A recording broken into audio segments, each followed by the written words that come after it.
নমস্কাৰ ভিউয়াৰ্স, মই আছো দৰং জিলাৰ এখন প্ৰসিদ্ধ সত্ৰ খতৰা সত্ৰ আৰু আপোনালোকে মোৰ পিছফালে দেখিছে হনুমানৰ মূৰ্তি এটা আছে গেটৰ সন্মুখতে। আৰু আহকচোন মূৰ্তি সত্ৰতনো মূৰ্তি কেনেকৈ আহিল আমি জানো আৰু চাওঁ সত্ৰৰ ভিতৰ ভাগত কি আছে। কিন্তু তাৰ আগতে আপুনি যদি মোৰ চেনেলটোলৈ নতুনকৈ আহিছে তেনেহ'লে চেনেলটো ছাবস্ক্ৰাইব কৰি কাষত ওলোৱা বেল আইকনটোলৈ গৈ অল নটিফিকেশ্যন অন কৰি থৈ দিয়ক। কি ঠিক আপোনাৰ ভাল লগা ভিডিঅ' ইয়াতে আহিও যাব পাৰে। খতৰা সত্ৰ দৰং জিলাৰ মঙলৰ পৰা 20 কিলোমিটাৰ পশ্চিম দিশত অৱস্থিত আৰু আমি গৈ আছিলোঁ বাইকত। প্ৰাণজিত আছে মোৰ লগত, মোৰ বন্ধু প্ৰাণজিত। বৰ ধুনীয়া ধুনীয়া এইটো সময় আহিন মাহ, দুইফালে সেউজীয়া ৰাস্তা, গোটেই ধুনীয়া ৰাস্তা। আৰু আমি আহি পালোঁ এইখিনি বেজপাৰা বুলি কয়। ৰাস্তাটো বৰ ধুনীয়াকৈ বনাইছে। আচলতে ৰাস্তাটো অকণমান ঠেক আছিল, এতিয়া তাৰপিছত আকৌ বনাই আছে। এতিয়া অলপ বহল কৰিছে, ৰাস্তাটো বহল হৈ গৈ আছে।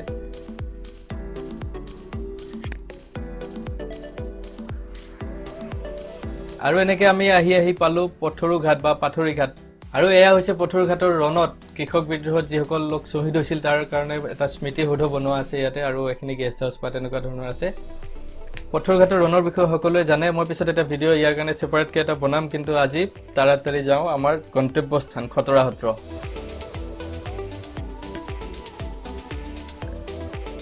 এয়া আহি পালোঁ এইখিনি পথৰু ঘাটৰ চক বা পাথৰী ঘাট চক বুলি কয়। আজি বজাৰ বাৰ, আজি বজাৰ চলি আছে ইয়াতে, সেইকাৰণে অকণমান মানুহ দুনুহ বেছি।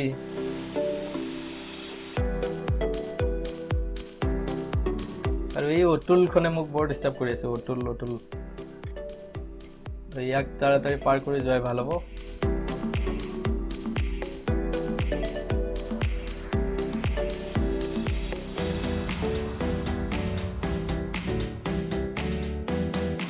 আৰু আহি আমি পালোঁ ডিপিলা চক। ডিপিলাৰ পৰা আমি সোঁহাতে যাম। সোঁহাতে 1 কিলোমিটাৰমান গ'লে খতৰা সত্ৰ পাম আমি। ৰ'ব, পামেই, বেছি নাই। কিন্তু তাৰ আগতে যদি আপোনালোকে যদি ছাবস্ক্ৰাইব কৰা নাই, ছাবস্ক্ৰাইবটো কৰি থৈ দিয়ক, কাৰণ এনেকুৱা ভিডিঅ' মই দি থাকিম, আপোনালোকে পাই থাকিব। আমি আহি পাই গ'লোঁ খতৰা সত্ৰ, আৰু সত্ৰৰ সন্মুখত দোকানবিলাক আছে, তাৰ পৰা যি বস্তু লাগে আপোনালোকে ল'ব পাৰিব। আচ্ছা বাৰু, বাইকখন থৈ লওঁ, তাৰপিছত আমি চাই আছোঁ কি কি আছে ভিতৰত। বাটচৰাটোৰ সময় আহি প্ৰকাণ্ড আমি সত্ৰৰ নামঘৰটো দেখা পাওঁ। আৰু এইখন হৈছে তাৰ তোৰণখন, আৰু তোৰণখনত এইবিলাক মূৰ্তি বনোৱা আছে, বনাই আছে, আচলতে বনোৱা হোৱা নাই।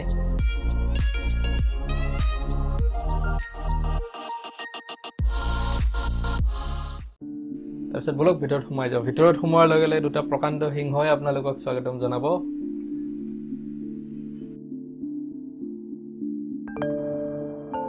তাৰপিছত আছে এইফালে গুৰু আসনখন, আৰু মণিকূটৰ ভিতৰত আছে ৰাম, লক্ষ্মণ, সীতা আৰু হনুমানৰ 4টা মূৰ্তি, কিন্তু কেমেৰা নিব নিদিয়াৰ কাৰণে আমি আপোনালোকক দেখুৱাব নোৱাৰিম।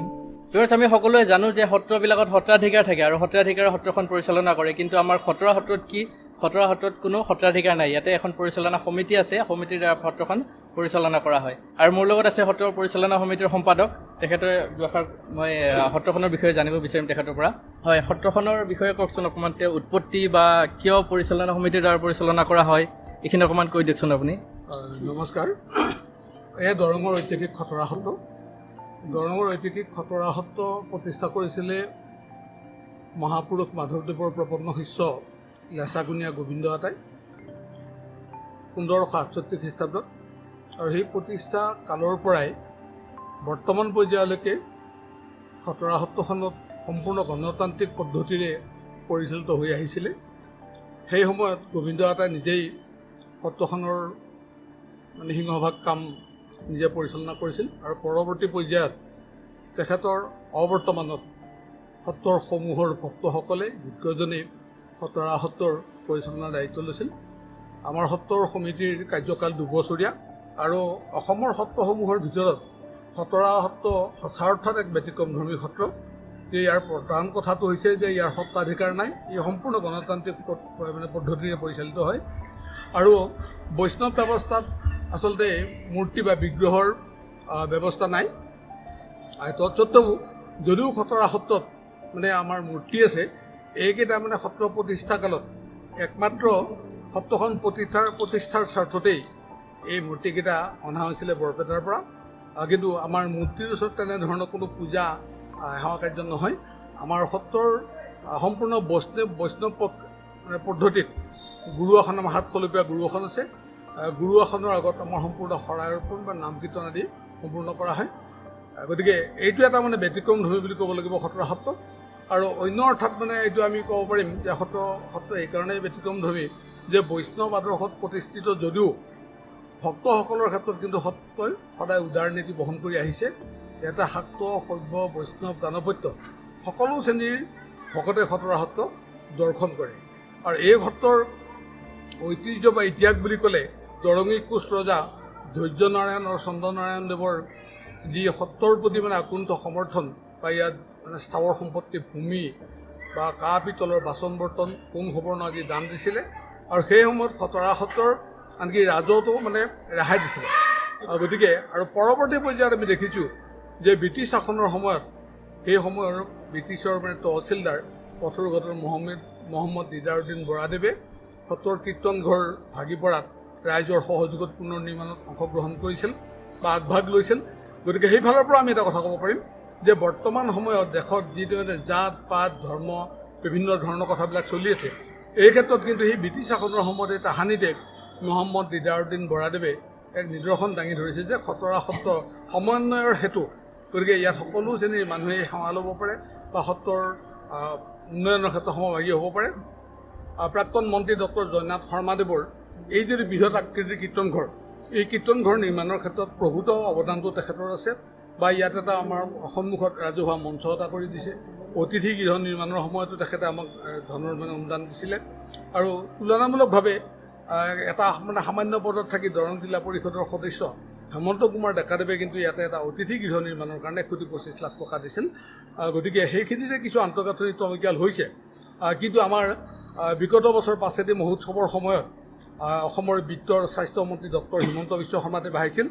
তেখেতে কিন্তু খটৰা সত্ৰৰ আন্তঃগাঁথনি উন্নয়নৰ কাৰণে 40,00,000 টকাৰ এটি অনুদান আগবঢ়াম বুলি কৈছিল। আৰু এইবেলি মাৰ্চ মাহত আমাৰ খটৰা সত্ৰৰ যে প্ৰতিষ্ঠাৰ গৌৰৱময় 450 বছৰ অনুষ্ঠান হৈ গ'ল, তাত মাননীয় মুখ্যমন্ত্ৰী মহোদয় আচলতে মিটিঙত নাহি মানে কৰোণা মহামাৰীৰ ক্ষেত্ৰত তেওঁ সদায় মানে সেই বাধকতাৰ কাৰণে মিটিঙত নাথাকি সত্ৰ দৰ্শন কৰি ইয়াত আমাক কৈ গৈছিলে যে 50,00,000 টকা সত্ৰৰ আন্তঃগাঁথনি উন্নয়নৰ কাৰণে দিব। আৰু মন্ত্ৰী ভৱেশ কলিতা জল অঞ্চল বিভাগৰ তেখেতেও কিন্তু তেখেতৰ বিভাগীয় এটি মানে ইয়াতে আৱৰ্ত ভৱন এটা নিৰ্মাণ কৰি দিম বুলি কৈছে, য'ত নেকি তেওঁলোকৰ বিভাগীয়ভাৱেও সুবিধা পাব বা খটৰা সত্ৰলৈ অহা দূৰৰ বিশিষ্ট অতিথিসকল থাকিব। আমি আশা কৰিছোঁ যে যিহেতু নিৰ্বাচনলৈকে বেছি দিন সময় নাই, গতিকে আমি সত্ৰবাসী ৰাইজে বা দৰংবাসী ৰাইজেতো বিশেষ এটা আশা কৰিছে যে নিশ্চয় তেখেতসকলে দিয়া প্ৰতিশ্ৰুতি নিজে ৰক্ষা কৰি তৎকালে সত্ৰৰ আন্তঃগাঁথনি উন্নয়নৰ ক্ষেত্ৰত তেখেতসকলে এইখিনি সহযোগ আগবঢ়াই নিশ্চয় খটৰা সত্ৰৰ কাৰণে এটা নতুন ইতিহাস সৃষ্টি কৰিব বুলি আমি আশা ৰাখিছোঁ।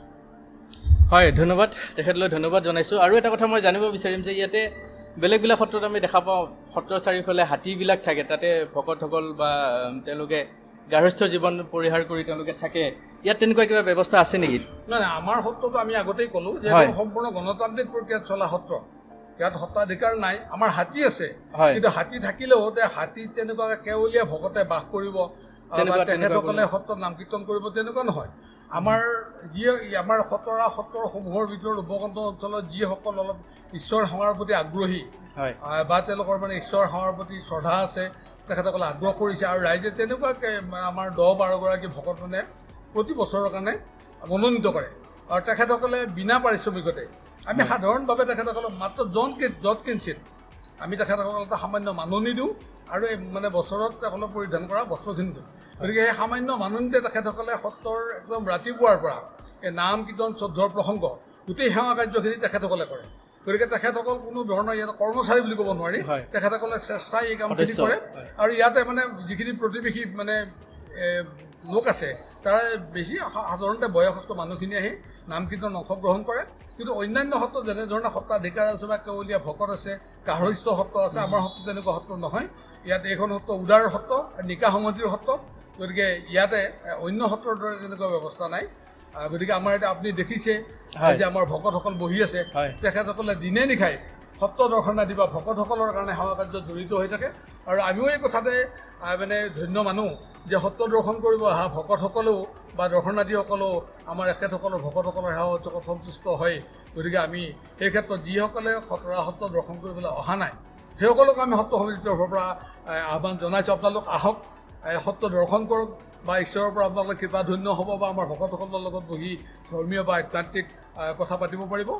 ধন্যবাদ তেওঁলৈ ধন্যবাদ জ্ঞাপন কৰিছোঁ আৰু আপোনালোকক মই এটা আহ্বান জনাব বিচাৰোঁ যে খটৰা সত্ৰখন এখন ব্যতিক্ৰম সত্ৰ সকলোৱে জানে আৰু আপোনালোকে যদি এতিয়াও অহা নাই আহক আৰু আহিবলৈ ইয়াত যাতায়াতৰ সুবিধা বৰ ধুনীয়া সুবিধা গুৱাহাটীৰ ফালৰ পৰা আহিলেও সুবিধা উজনি অসমৰ ফালৰ পৰা আহিলেও সুবিধা মঙলদৈৰ নিচেই ওচৰতে মঙলদৈৰ পৰা 15-20 কিলোমিটাৰমান হ'ব খটৰা সত্ৰ ডিপিলা অঞ্চলত অৱস্থিত গতিকে আপোনালোকে খুব সোনকালে আৰু ধুনীয়া ৰাস্তাও কোনো অসুবিধা নাই আপোনালোকে যাতায়াতৰ সুবিধা লৈ আপোনালোকে সত্ৰখন দৰ্শন কৰিব পাৰে ধন্যবাদ এইখিনি কৈ ভিডিঅ'টো মই সামৰি মাৰিছোঁ আৰু ধন্যবাদ বিৰাজ যোৱা ভিডিঅ'টোৰ দৰে মোৰ লগত আজিও প্ৰাঞ্জিত উপস্থিত আছে প্ৰাঞ্জিতৰ লগত মই আহিলোঁ প্ৰাঞ্জিতে মোক লৈ আহিলে আচলতে আমি বহুত দিনৰ পৰা প্লেন কৰি আছিলোঁ খটৰা সত্ৰ আহিম বুলি কিন্তু অহা হোৱা নাছিল আজি সুবিধা মিলাই দুইজন গুচি আহিলোঁ ধন্যবাদ আপোনালোকে ভিডিঅ'টো চাই যদি ভাল পাইছে তেনেহ'লে লাইক কৰিব শ্বেয়াৰ কৰিব আৰু কমেণ্টত আপোনালোকে জনাব আপোনালোকে খটৰা সত্ৰ আহিছে নেকি বা আহিব বিচাৰে নেকি আৰু যদি আপোনালোকে মোৰ চেনেলটো ছাবস্ক্ৰাইব কৰা নাই ছাবস্ক্ৰাইব কৰি থৈ দিব ধন্যবাদ